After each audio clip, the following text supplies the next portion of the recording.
This past week in Canada, we've had yet more examples of what happens when the law isn't applied equally and the rule of law starts breaking down as a result. So we'll have a little chat about those on this week's episode of Don't Talk TV.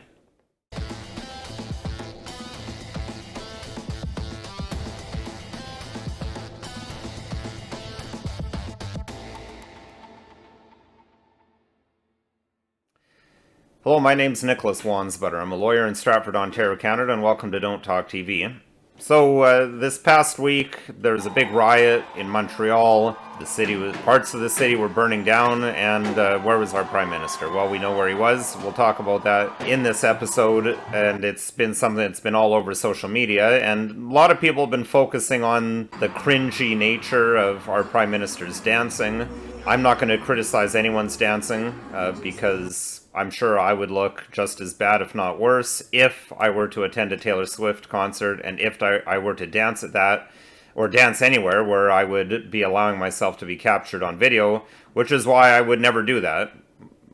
Well, there's other reasons I've never even listened to a Taylor Swift song, but I would never attend one of her concerts in any event. But that said, to me, the more important aspect of this isn't the cringeworthiness or non-cringeworthiness of it. What's really important is what this says about Canada and how it demonstrates what happens when the law isn't applied equally, and we have the breakdown of the rule of law. So my starting point for this is actually going to be an opinion piece from the National Post. So here we have the article by Tasha Kiridin. In Trudeau's Canada, Ezra Levant arrested to protect pro-terrorist protesters. Sectarian mobs perpetuate violence, hatred, and destruction on the streets of our cities. So I'm not as interested in the antics of Ezra Levant forcing police to arrest him. I mean, it's clearly a stunt. But I think the beginning of her article is what's key here and what I'm talking about. So it says, Canada used to have a reputation as a peaceful, law-abiding country. At least most of it did. While Quebec harbored a terrorist organization for a few years in the 60s and 70s, the rest of the place was a snooze fest. Toronto the Good, Cowtown, aka Calgary, Victoria, home of the newlywed and the nearly dead. Canada was boring, and that boringness was highly attractive to millions of immigrants fleeing the ravages of war-torn Europe or communist Vietnam, or various other oppressive or poverty-stricken regimes. Not anymore. Now we have pro-Hamas rioters torching stores and attacking police in Montreal last Friday night. We have anti-Israel protesters blocking streets, vandalizing Jewish businesses, and terrorizing Jewish neighborhoods in Toronto and Ottawa with impunity. We have pro-Khalistani mobs beating up Hindu worshippers outside their temple and brawling in the streets of Brampton, Ontario 2 weeks ago. Our cities have become central for ethnic grievance. Scores of people now think it acceptable to appropriate public space for their personal use and attack fellow citizens and damage private property in the name of their cause.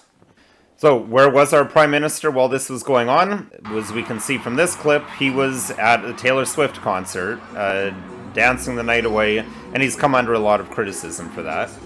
Now, in fairness to the Prime Minister, I'm not sure there's a lot that the Prime Minister, the leader of the federal government, would have had in this scenario. This is more of the municipal police needed to get involved, more of a local level, but there may have been, I think from just a leadership perspective, rather than legal authority over the situation, from a leadership perspective, he should have been a little bit engaged with this situation. I mean, it's his riding is in Montreal too, so you'd think he'd be a bit more concerned about that rather than exchanging friendship bracelets and dancing at the Taylor Swift concert.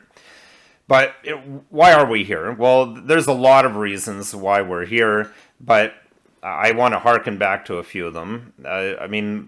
I think what that National Post article speaks to about how Canada used to be so boring and peaceful, and now it's got all these ethnic disputes. That goes to what I talked about in episode 187, where I questioned, are Canada's immigration policies an ethnic cleansing? I think that's an example of that ethnicity, that culture of boring peacefulness is being cleansed from our society by bringing in massive numbers of people with totally different cultures, totally different approaches to life, and their own grudges and wars that they've been fighting in those countries. They're being brought in such large numbers, not being expected to integrate at all, being given all kinds of government support so that they don't need to work. I mean, if they're too busy working and learning English to get into fights in the street, we wouldn't be having fights in the street. But I recommend you have a look at episode 187. I think, though, another key component of that is the selective enforcement of the law. I talked about that in episode 160, among others, but I recommend you look at episode 160. And we see another juxtaposition here, because when there were bouncy castles and barbecues going on in Ottawa during the Freedom Convoy, what did we see? We saw the Emergencies Act, we saw the riot police moving in, we saw horses trampling people, the Emergencies Act was invoked. I mean, that used to be called the War Measures Act.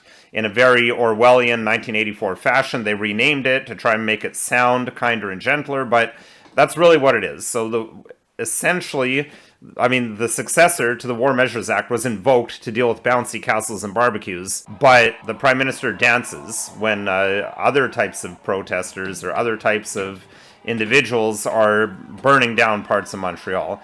Reportedly, he was hiding in a bunker when the truckers showed up in Ottawa. Clearly didn't feel the need to do that here. That's very much this selective enforcement. I think him hiding in a bunker was for show. He was pretending to be scared to make the truckers look bad. I mean, that's just my personal speculation. Obviously, I'm not privy to his inner counsels, but this is the problem when you apply the law in different ways to different people like that, and that different application of the law, that unequal, that selective enforcement of the law goes directly to the heart of the rule of law and breaking that rule of law down.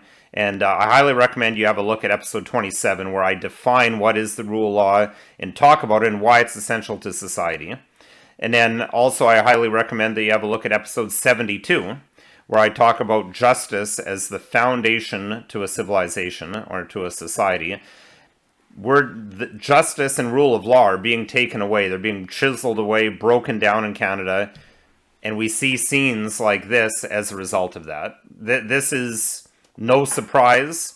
This is exactly what I thought would happen. I'm not presenting myself as some sort of prophet. I think any person with some common sense and intellectual honesty would say, yes, of course, this is what's going to result when you don't apply the law equally to people and you bring in millions, not thousands, millions of people from a totally different background, totally different situation, and insert them into our society. Of course, that society is going to change, especially when it's accompanied by them not being having the laws applied to them the same as the native population.